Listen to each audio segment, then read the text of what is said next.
country who claim that the people love them and the people are in fact infatuated with them and they have structure and they are on ground and even if they go to sleep it doesn't matter because the people will vote them into office anyway. And guess what, elections came and there's honorable excellencies everywhere who have structure and who love the people and whom the people are obsessed with as well. This honorable excellencies somehow, some way, did not trust in their structures or their ungroundedness any longer. I think they lost faith in the love they claim the people have for them, and rather than let the people decide for themselves and vote them with their structures into office, that's what they did. They snatched the elections from Nigerians. That's what they did.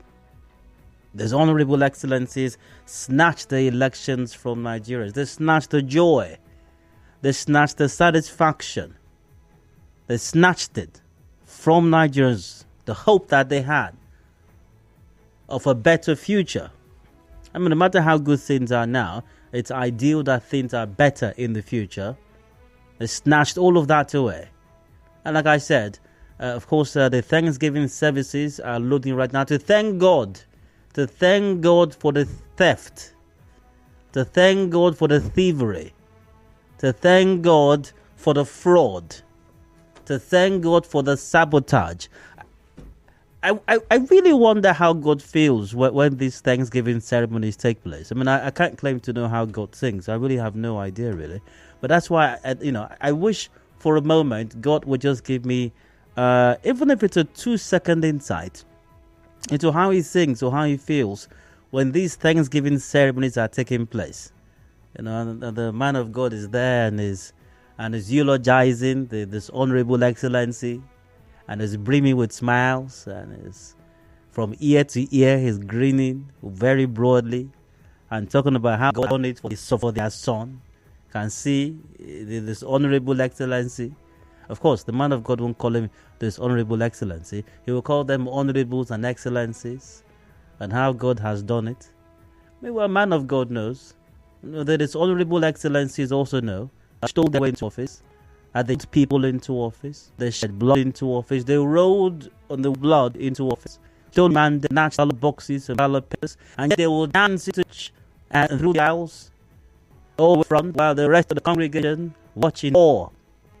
And in some cases, or many cases, an aberration out there, in hands sold with people's blood to heavens, thanking God, I suppose. What anything? I know if robbers do that. I know I do that. Completely, thank God, excellence to that. I'm referring to this noble excellency across the. And if you know you were a part of snatching during this, you know you were a part of the kingdom. You were a part of voter suppression, voter intimidation. If you know that you were a part of this, then it shoe fits. Yeah, I'm referring to you. You're the one I'm referring to yourself. Another way, if you're one of those now, you're disappointed about from the so-called excellencies. I wish you the best. Now I hope you're able to recover from the situation. I do hope that you're able to recover indeed. I sincerely apologize to you before I read my message out, but one of the dishonorable excellencies, somebody of them just sent a message here right now via WhatsApp saying, "Don, you respected your." Did I touch a sore point? Oh, really? Did I touch stuff? Did you snatch the boxes? The person, whoever it is that sent message, and from previous messages the person has sent for, I'm seeing a gift from Yagoa here. I think person gift box. Did your leader snatch ballot papers? Did your godfather kill somebody to win the election? Whatever election they were vying for, is that why you're upset right now? Why you're angry? Yeah. Are you in the organizing committee of one of the Thanksgiving ceremonies lined up weekend? Is that why you feel upset at this time? Well, oh well.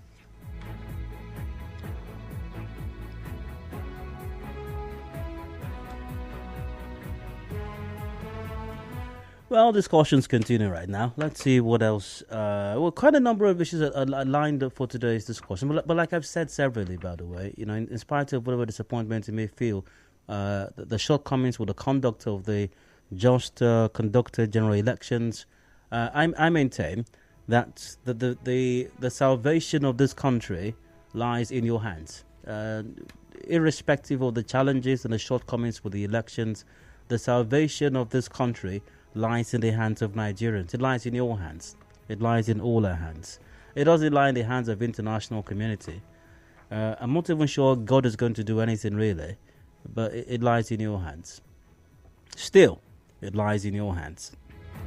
And for another 4 years, we'll keep the conversation going, hoping that the proper things will happen. But then again, the script has not ended. The chapter is not closed. This book has not ended as far as these elections are concerned.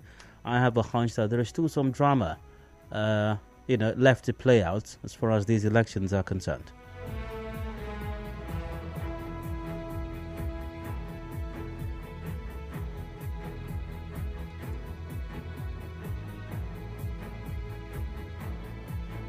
Well, quite a few matters lined up for today's discussions. Let's take it through, a preview of what to expect on today's edition of Advance. I've got side comments coming up shortly, random stories and random thoughts that caught my attention as I checked out the news earlier on today.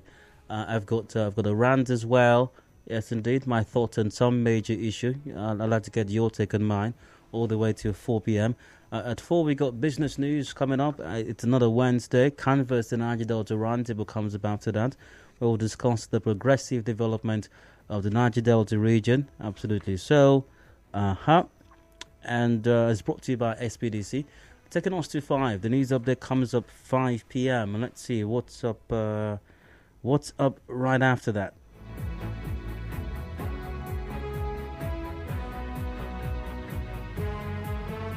Oh, yeah. Can medicine, you probably heard the expression medicine after death before. Can medicine after death work, or does medicine after death work? Does it? Here's a story from Premium Times. Atiku dismisses Tinubu's call for healing process as hypocritical, insists on arrest of MC Oluomo others. Here's a bit of the story. Presidential candidate of the PDP, Atiku Abubakar, has dismissed Bola Tinubu's call for healing after a violent election as the height of hypocrisy. He, however, commended the U.S. government for condemning the violent and ethnically charged election in Lagos State. Now, Tinubu had, in a statement he personally signed, said he was saddened by the infractions in some states as well as the divisive rhetoric that characterized the polls.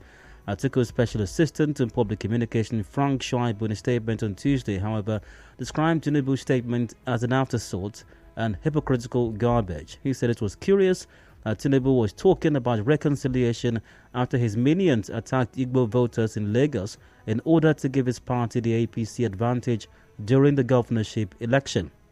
Shaibu said Tinubu had continued to protect transport hooligans, politicians, and even traditional leaders in Lagos who were seen on video threatening non-indigents. Yes, indeed. So there you have it. We'll look at this in the 5 o'clock hour. Atiku dismisses Tinubu's call for healing process as hypocritical, insists on arrest of MC Oluomo. Others, I'll be asking you, can there be national healing without saboteurs of the elections facing justice? Is it possible? Do we simply just move on, pat ourselves on the back, wish ourselves the very best, Godspeed, and simply move on? I'd like to get your take on that. We'll also be joined by Henry Ekene, National Legal Advisor with the Committee for the Defense of Human Rights, CDHR. He joins me for that conversation in the 5 o'clock hour. After the updates, we've got headlines at 5:30 p.m. The major news comes up top of the hour at 6. A review of all of these matters is up after that till about 7 during the open season segment. By 7, the show officially wraps up. The sports gang are in for extra time afterwards. And that's it. That's what the show is, scripted to look like today.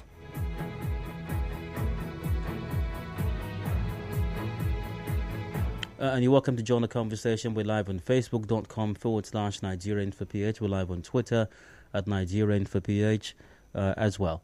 Let's see. Side comments. Let's delve into that right away. Those comments that, stories rather, that caught my attention from earlier on today. Let's start with this one. The Rivers State Council offer Do I have time for this now? Okay, let's read the story at least.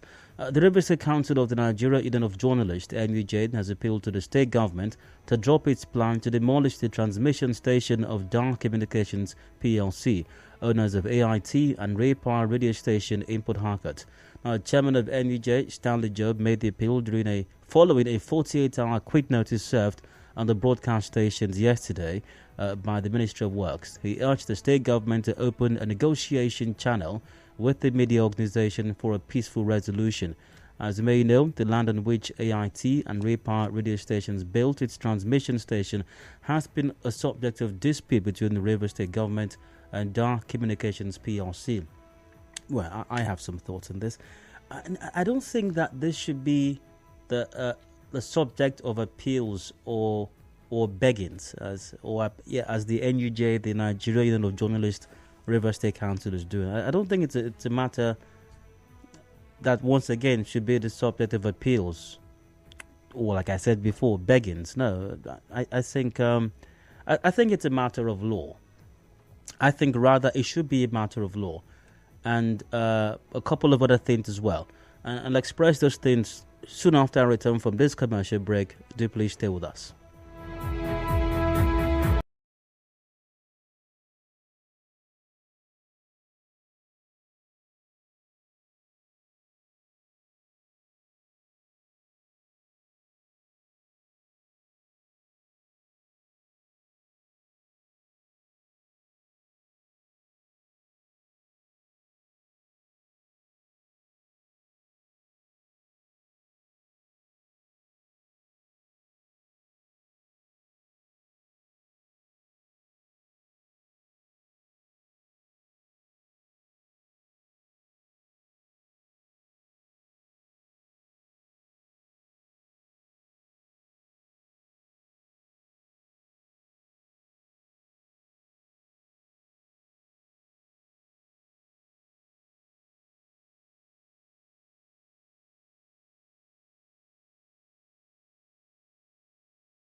With Diode.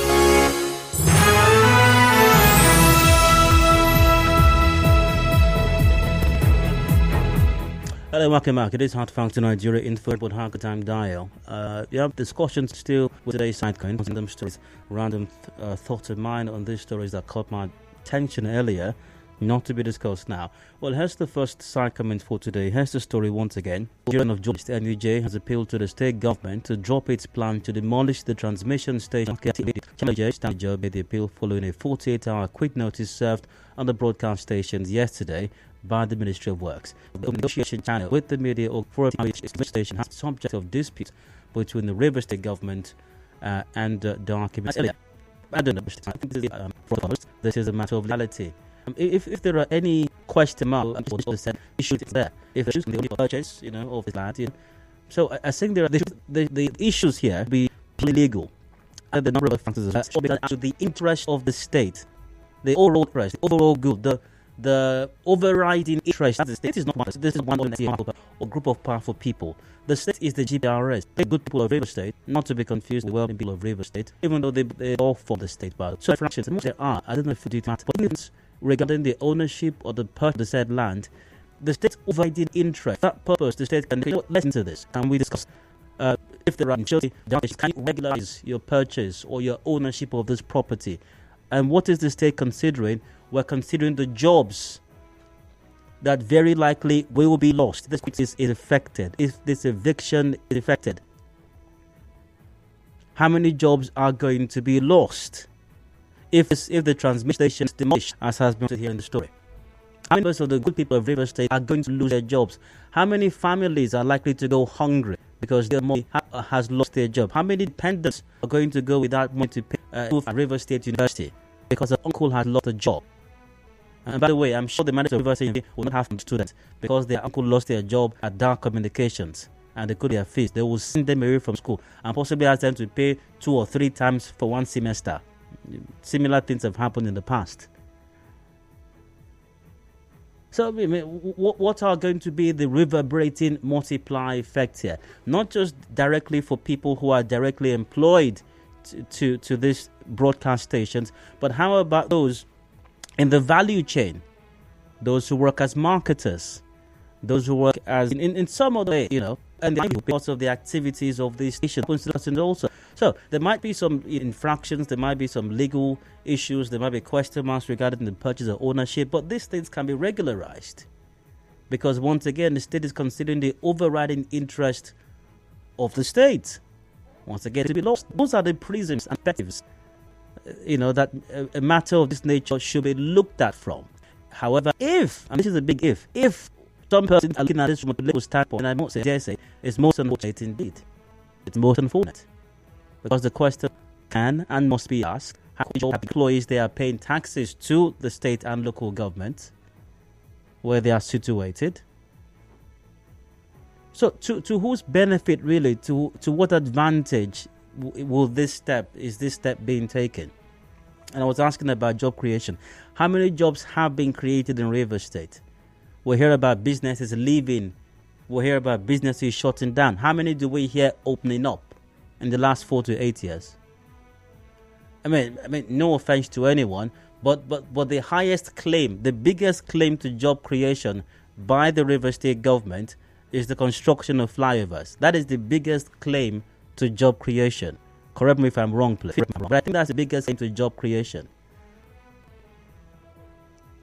So-called jobs, and I use the word so-called deliberately, so-called jobs that end at the expiration of the construction of those flyovers. Those can be called jobs. That can be called job creation.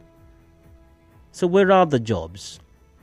I would like to implore, I don't think we should be appealing or begging. I would like to recommend to the Rivers State government, I would like to advise the Rivers State government, because it's the sensible thing to do really.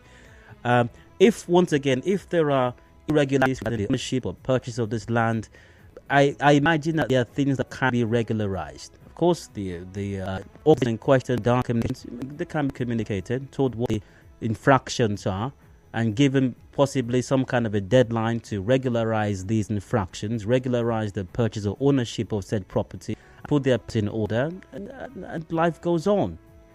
Life moves on. But once again, if we're looking at this from a standpoint for today,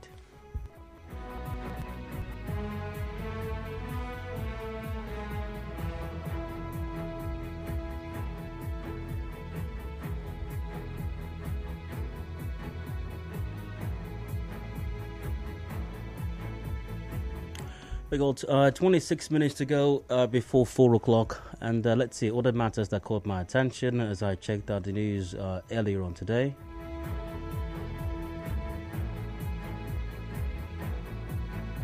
The family of the late taxi driver Simeon Ihwarulam, who died after an altercation with an official of the Rivers State Task Force at the Rumokoro axis of Port Harcourt, say they're yet to get any response from the state government a week after his death. The brother of the late driver, Emeka Ibe, spoke to our correspondent.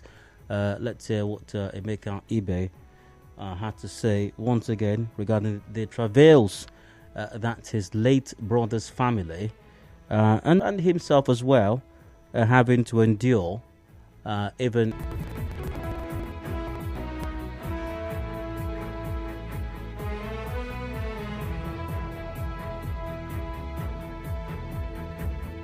Two days ago, they called me and said that nothing for them to eat, and myself, nothing I'm doing to back them up, and I've not have any good response from me. I've not got assurance yet anymore.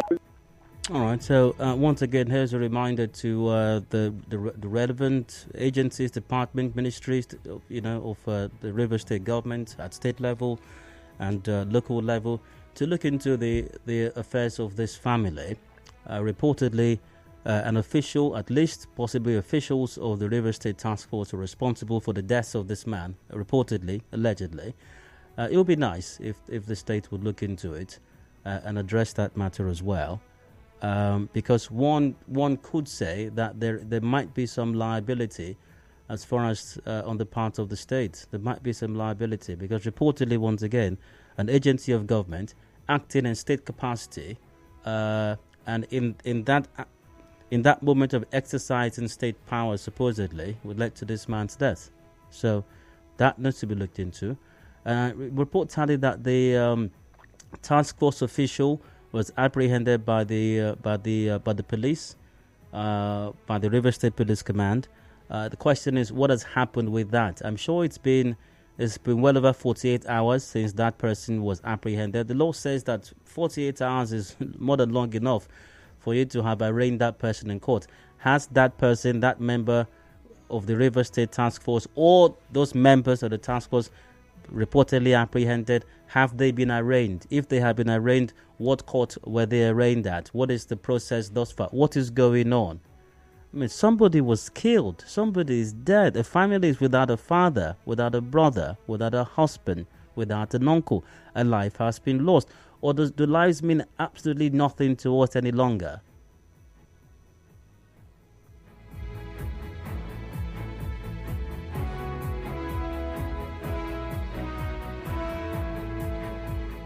All right, what else caught my attention on the news today? Let's see.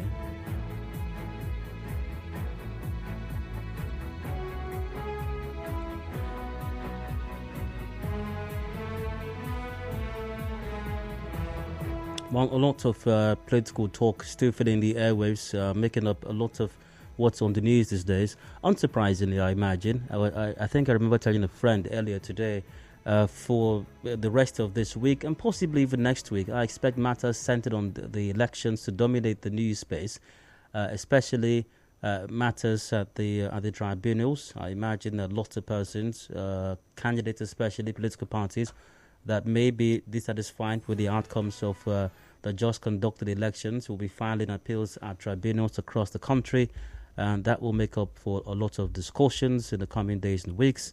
And we'll see how that goes. We'll keep the conversation going on that, definitely.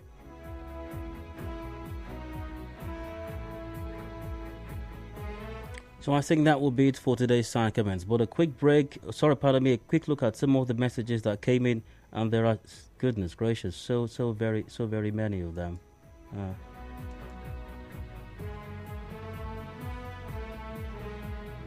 Good afternoon, presenter. Really love your program. Our rights have been deprived from our so-called politicians. God will see us through. Obong Frank sent that in.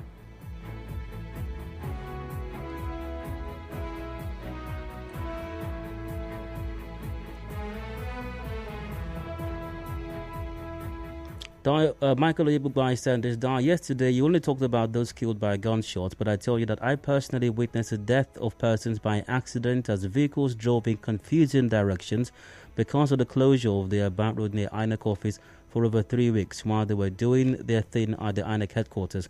One of those was a very smart young girl working in my office. She was knocked down by a vehicle Monday last week while coming to work and was buried on Wednesday. Oh my goodness, 2 days after the incident. Next day being Thursday, an aged man was crushed by another and taken away.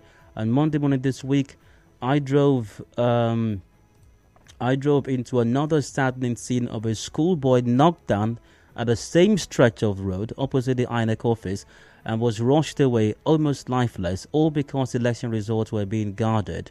That's sad indeed. Yes, that's it. That's how we do it here in Nigeria. Election is war in Nigeria. And there are casualties of war. People die, you know.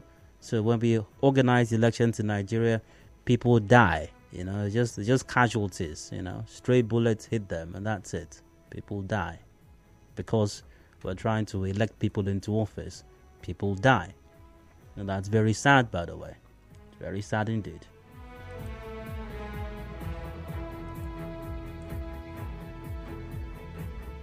I agree to you. This has been in my mind. Each time I see politicians go to church after they steal their way into office, I ask, what kinds of church or men of God do we have these days? I'm surprised. It's a total shame to the Christian community and humanity. That's from Franklin. Okay, I've got so many messages here. I can't read every single one of them. All right, but maybe in the course of the conversation, I'll get to them. And if you're what you just sent in right now tallies with any of the matters discussed on the show today, do send them in or do resend those messages, and I'll try to catch up with them. But that's it for the side comments today. I go for a break. When I return, today's round comes up. Do please stay with us.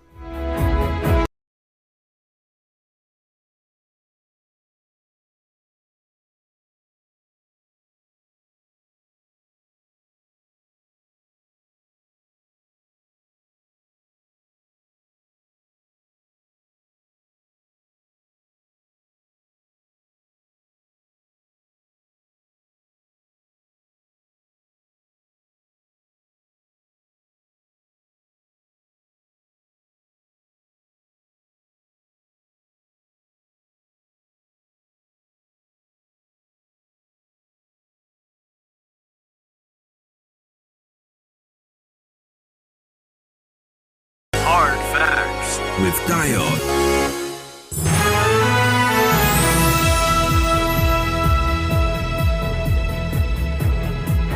Hello, welcome back. It is Hard Factor Nigeria Info here in Port Harcourt. I'm Dial, and I'd like to rant for just a bit. Something in my mind, I'm expressing some thought in it. You're welcome to express your take and mine all the way till 4.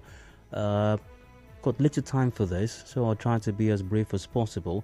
We're still, the entire country, I believe, still reeling from the aftermath of the elections, the just conducted elections, and what it means for the country going forward. No doubt about it, this is public knowledge now. It's no secret that there were several irregularities, discrepancies, if you will, in the conduct of the elections, And yesterday, I talked about the politicians themselves, the gladiators, once again, these honorable excellencies involved in all the irregularities witnessed across the country as far as the conduct of the elections is concerned. But guess what? It's almost impossible for the so-called political gladiators to have carried out this election sabotage, to have effected this monumental fraud in the places or the areas where it did happen, especially as widespread as it was reported across the country, without being aided and abetted by security agents. Almost impossible. Take Rivers State here, for example. There were several accounts of ballot box snatching, ballot paper snatching, voter suppression, voter intimidation, and in many of these reported instances, the thugs and the hoodlums and the structures employed by the honorables to perpetuate this electoral fraud were oftentimes guarded, accompanied by security agents, the police especially. Possibly officers or agents from other security agencies may have been a part of this fraud as well. However, the police were said to have been a part, or police officers were said to have been prominent in many of these instances. And the question does arise for me. You know how it is that Nigerians complain about the police quite regularly? Remember that? Of course you remember. Led to the famous or infamous, depends on your perspective, EndSARS protests all over the country. And I think we have not recovered completely from that situation, as there are still plenty question marks regarding the conduct, the professionalism of police officers throughout the country, even till now, let alone even other security agents or agencies as well. Now, whenever police officers especially are questioned about these matters, and they have a ready defense, and that is, we buy our uniforms, we buy our boots ourselves. Have you been to our barracks lately? Have you seen the conditions under which we live? Have you seen the schools our children go to? We fuel our own trucks, we service our own official vehicles ourselves, we do all that. We buy our own buttons. We buy the buttons for our own uniforms. We're not given any of these things. We know that there's allocation from the federal government, but it doesn't get to us. We don't get the uniforms. It's so bad that we buy our own buttons. And that's a bad situation, by the way. That's no situation in which to work. Whether you're a police officer or working even in any other industry, no one should have to work under those circumstances. So one does feel empathy for members of the Nigeria Police Force, and indeed other arms of our security forces, of our armed forces and security agencies. And so it was election time again. Assuming bad leadership, assuming bad governance was the reason police officers have been buying buttons for their own uniforms themselves the last several years, however long that may have been happening, Nigerians went to the polls again to try to attempt, maybe this time around, to get the kind of government or to elect the kind of leadership that will ensure police officers no longer have to buy their own buttons for their own uniforms. However, the same police officers who have complained about the quality of governance and the quality of leadership we have in the country, which is why they've had to buy buttons for their own uniforms themselves, were the ones who went about aiding thugs and hooligans in snatching ballot boxes and ballot papers and suppressing voters, especially those who took part in the election fraud witnessed across the country over the last couple of weeks. I have a question for you. Where will the money for police buttons come from now? Where? And I'm asking this on behalf of the good people of Nigeria.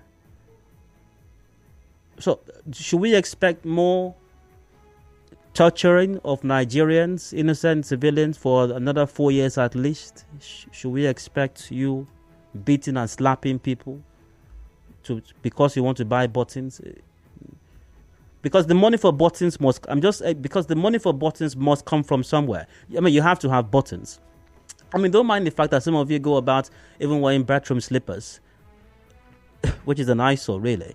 But I mean, those are few and far between. Most of you wear uniforms properly, and that's nice. Kudos to you with your buttons intact. However, buttons will get loose every now and then, and those buttons have to be replaced. So where will the money for buttons come? Now, I don't know if this government is going to do that. Time will tell if the governments Nigerians have elected now are going to ensure that police officers buy buttons, or they have or money is allocated for buttons and those buttons and uniforms get to them. I don't know. We will see how that goes. But for those of you who helped in snatching ballot boxes and suppressing voters, assuming that your ballot box snatching and voter suppressing antics has led into the election of a bad government, assuming that's what happened, where will the money for buttons come from now? Just asking. Should young Nigerians still expect that you will slap them when you see them along the road holding smartphones or laptops, while you accuse them of being internet fraudsters just because they have a smartphone? And you tell them you will shoot them now, nothing will happen, and you drag them to ATMs and empty their accounts? Is that where you still expect to get money for buttons for the next 4 years? Where will the money for buttons come from? That's the question I'm asking now to all our fine officers out there. Especially, once again, those who helped in snatching ballot boxes across the country. Because whatever you got for snatching the boxes will not buy all the buttons you need, obviously. They never do. It's never enough, really. So please help me out and help the good people so we start preparing for it.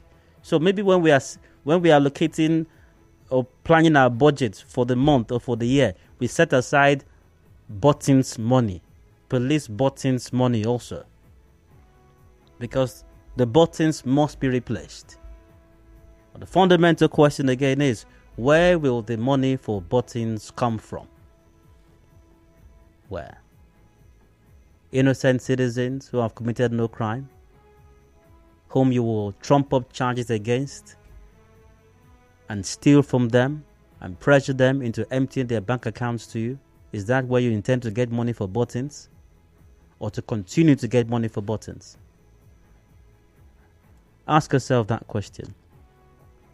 And to the top hierarchy of the police command everywhere in the country, you need to ask yourself that question as well. How it seemed that your men appeared so coordinated across the country in aiding this electoral fraud that was witnessed by almost all Nigerians, and even the international community were quick to run to all over the country. And to those top high-ranking officers as well, I asked them, where will your boys get money to buy buttons for the next few years? On that note, I end my rant. Thanks for listening. I sincerely hope you weren't bored. Let's get your take on mine. Lines open. Call 070 0923 0923. That's 070 0923 0923.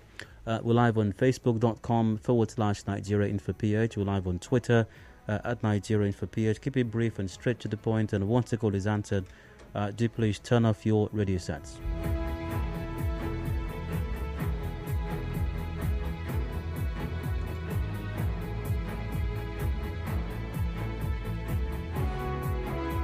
Hello, Hot Factor, welcome. Please go on. Hello, Daniel. Good afternoon. Hi, go ahead. Yes, Comrade HP, that's here. I'm calling from Obunabali.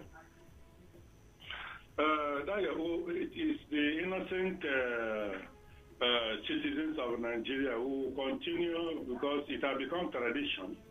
So the voting budget is always on the innocent ones because they will charge you for lucre. They will collect money for oversight and short sight. They will not charge you in order to make sure we'll continue to buy this button. But you didn't remember boots, and they also boots. So it is we, the innocent people, who continue to buy it. Then the remaining one, they will give their masters who always defend them in the office.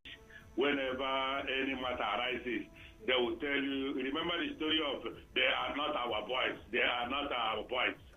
So on that, we are the mercy of politicians and this so-called security agents.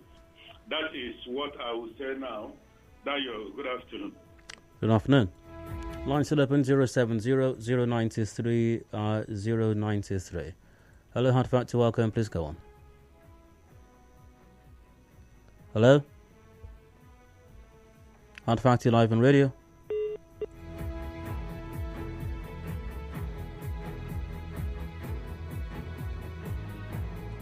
Hello, you're welcome. Please go on. Hello? 91.3, welcome. Go ahead. Okay, Dayo, good evening. Hello, go on. Yeah, every time we discuss about this post-election violence and the role some security agents play, my heart bleeds. My heart genuinely bleeds. It leaves you with a sense of hopelessness. It leaves you with these people are meant to be law enforcement agents. Law enforcement agents.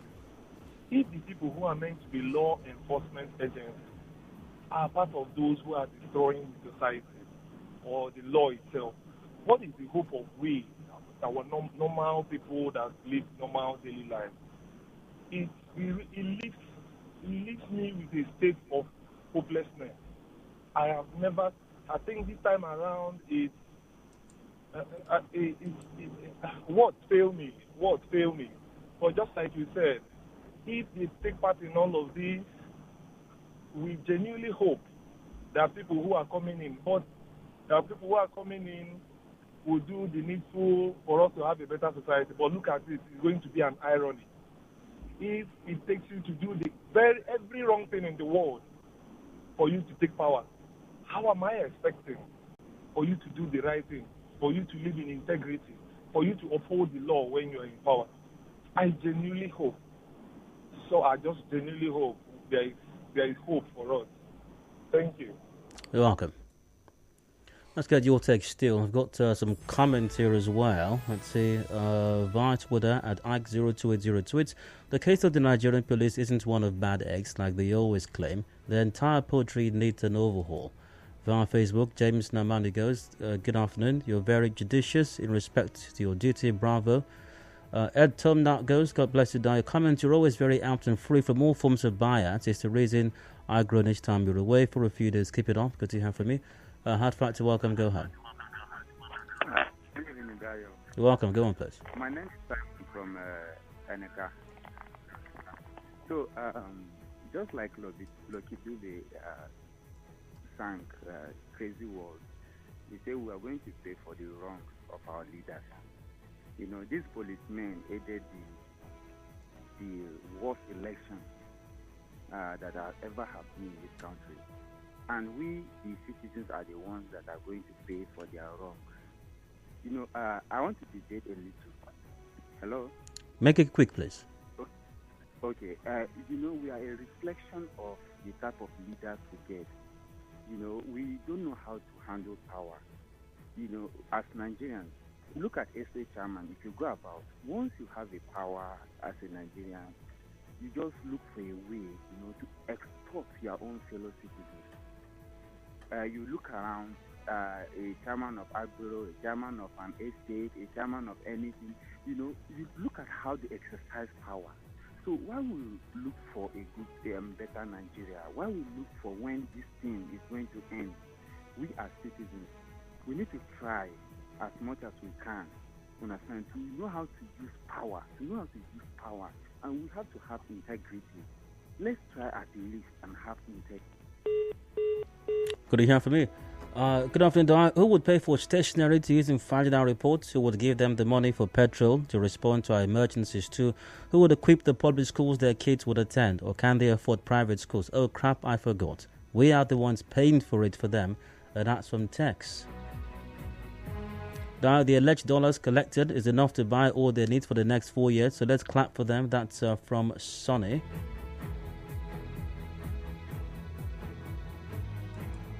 Now, they may not have money for buttons, but I'm sure those they helped rig will at least provide them with something.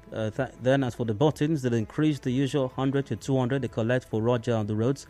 That's from Patrick. Henry goes down. The Nigerian system is a disgrace. It's all a rat race because the persons supposed to uphold the law are the ones breaking the law. Look at the crude oil theft coordinated by security personnel. It's a systematic sin. Everyone just wants to survive at all cost. The police officers aiding the thugs will have to continue buying their buttons for another 4 to 8 years with the proceeds of their illicit activities, barbaric behavior from depraved souls.